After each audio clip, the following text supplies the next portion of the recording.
Hi, welcome back to Grace and Glory Homeschooling.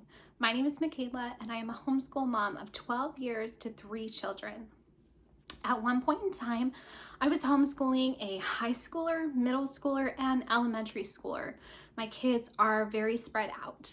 And so I'm going to share tips with you on how to homeschool multiple ages, combining curriculum, sharing subjects to help you keep your sanity as a busy homeschool mom. There are so many different styles and methods and resources that you can use in homeschooling, but everything that I'm going to share with you today is from a website called simplycharlottemason.com. This is the company that I have used and trusted. They have a great podcast and YouTube channel, so be sure to check it out. And they have lots of sneak peeks and downloadable previews on their website for all the resources that I'm going to share with you today. So I'm not going to walk you through step by step because you can see those things on their website. But I'm going to share with you ways that you can use their materials with families of multiple ages. Whether your kids are spread out, maybe you have kids that are very close together, maybe they're all young, or maybe they're all in the upper levels. Whatever that may be, there are different products and resources that can be helpful to you. So let's just dive right in.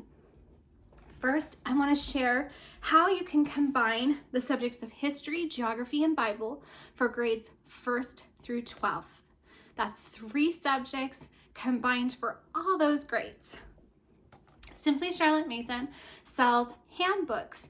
They have 6 of them and they're for the homeschool teacher. And they are by era. So you will pick your history era. This one is early modern, so think of Columbus arriving in America. And what it is it's divided into 3 terms or 3 trimesters. And there are 12 weeks in each of those terms. They're going to show you a chart of what books each level should be reading, when they should be reading the chapters, and all the grade levels across the top. And this isn't something that's scripted. It doesn't tell you exactly what to say. It just tells you, okay, you should be reading this at this time, maybe ask these questions. Very simple, straightforward. So you're going to have some books that you read as a family. These can be done when the kids are eating breakfast. One of the books is called Stories of America. They also have Stories of the World, and it's just a few pages a day. So it's very quick. And then when you're done reading it to all of the students, they have these narration note cards. And on the note cards is just questions and little activities to do afterwards for comprehension. So here's one, it's called The French and Indian War. And it says, tell or write 3 things that you remember about the French and Indian War. So if you have little ones, they're going to orally share 3 things that they remember that you just read them in the chapter on the French and Indian War. If you have a middle schooler, they might write a couple sentences about it. If you have a high schooler, they might write a couple paragraphs about what they learned from the French and Indian War. Then they're each going to take their own book that is appropriate for their own grade level and go off and read a chapter of that. It may only be 10 minutes that they're reading. It's just a simple exercise for them to have something that is age appropriate. So for this particular study, my elementary schooler who is young would be reading the book The Courage of Sarah Noble, which is the beginning chapter book. And then my high schooler would be reading an autobiography of Ben Franklin. And they would each read their 1 chapter and then come back and share it with me, and we could have an oral discussion about it. And that's it. It's just very simple. And if you are a history nerd, if you're very passionate about history and Bible and you want to get more in depth, you could always go look on Pinterest and type in French and Indian War activities, and you could make a recipe from that time period or do a craft on that time period. But if you're a busy mom and you're working and you are not super into history, then just don't feel guilty about it and know that it's totally fine to read about this and discuss it and just make it a simple thing that you do together, and it doesn't need to be complicated. Also, for doing map work and social studies, Simply Charlotte Mason offers something called Visits To. They have a series, Visits to Africa, Asia, Europe, America, all the different continents. And inside it's going to be in-depth map work. So you are going to be memorizing all the different countries as you draw and trace them depending on the level of the student.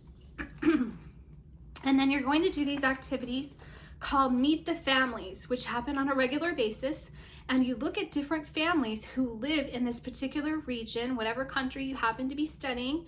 This goes along with your history study, so you're tying it into the same era. And you use 2 books for all the Visit To series, and you use them, and they're full of photos that helps you to see what other children in the other countries are living their life like. So one of the books, it's like a big, heavy coffee table book. It's called Hungry Planet, and it's just full of big pictures, and it shows how kids are eating dinner in that country.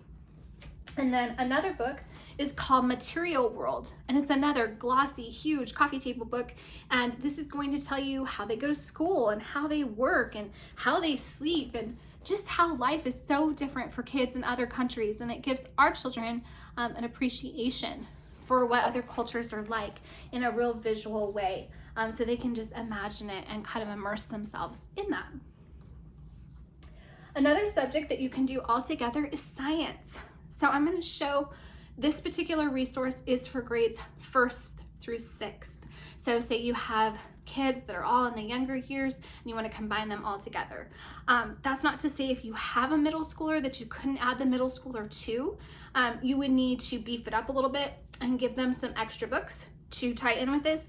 But this shows, at least from 1st through 6th grades, how to do a theme all about studying birds, the anatomy of birds and their habitats and their characteristics. And you're going to use these 2 storybooks. So it actually pulls the children in with what's called a living book, which is a story that helps them relate to the characters, which in then turn helps them to learn about the qualities of the birds.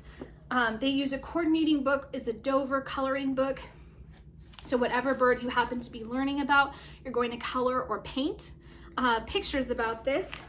And you can then expand as much as you like. So you could build a bird feeder for your backyard and watch as birds come and create a log of all the birds that are coming.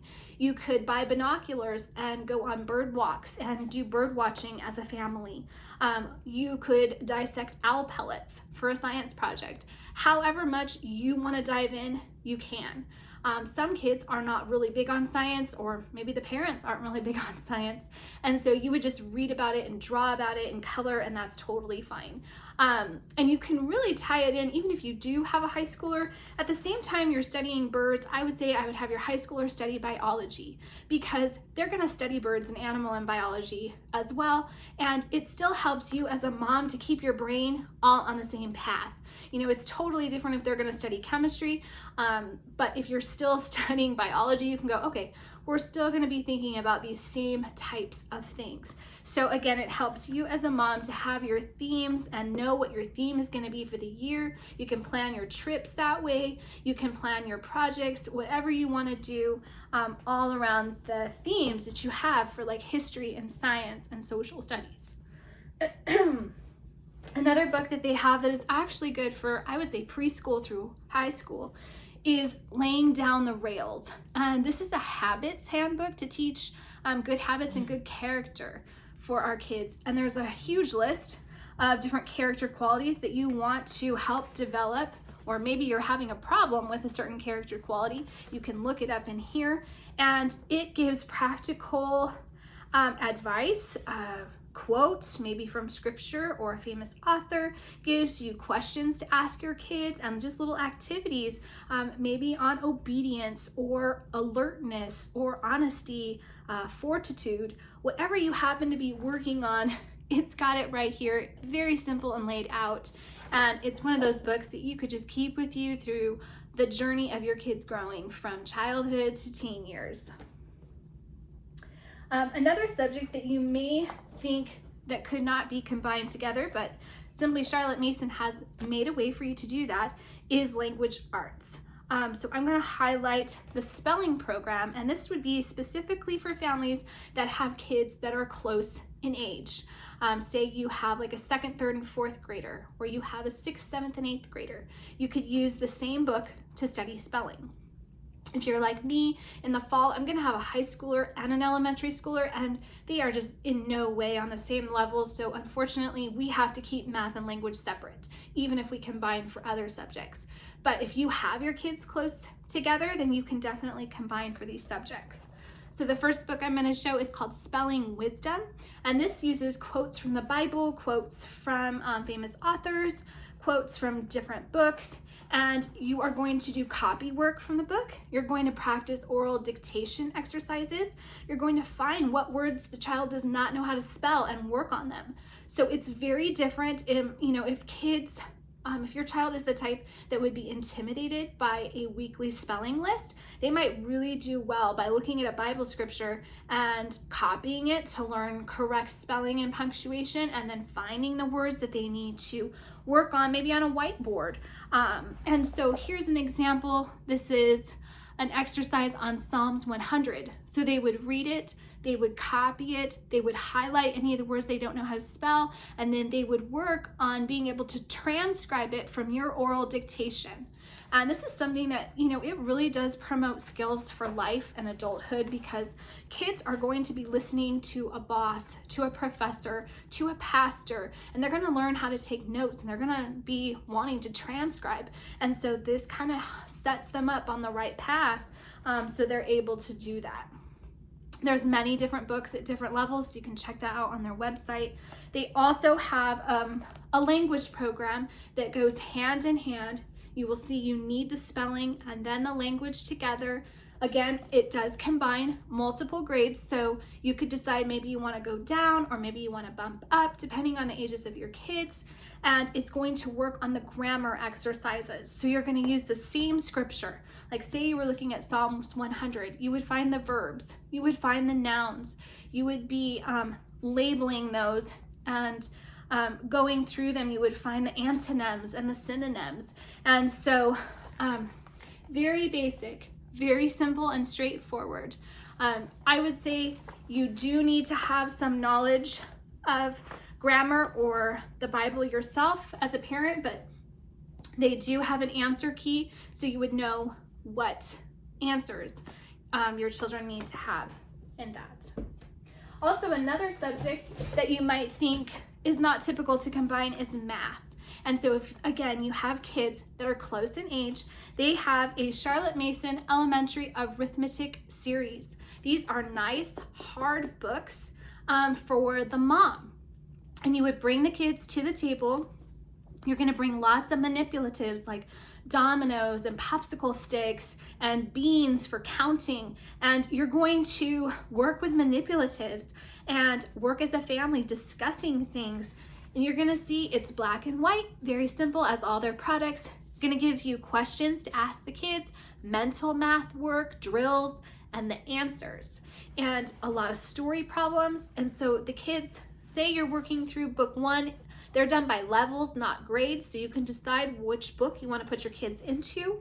And say you have this one where it says there are 28 balloons at a birthday party. If 12 are green and the rest are blue, how many are blue?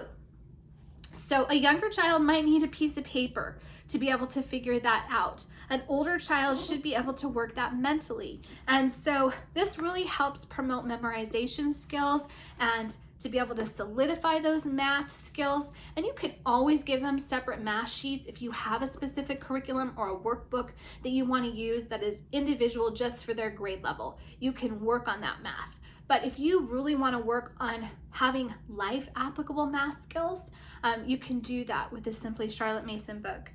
They do have a coordinating math notebook. It's just graph paper. You can purchase that obviously yourself as well, but it's very inexpensive to help them to be able to work on the math. And lastly, they do sell poster packs, which they call picture study kits. And whatever you are studying that theme for the year, you can find very nice, high quality, glossy photos. You can display them in your school area. You can paint if you want to paint them, whatever you'd like to do with them. They are just really beautiful and they have different themes. to go with it to display in your school area. So there are so many wonderful quality products. I didn't even list all of them. I don't have all of them, but there's so much more available on their website.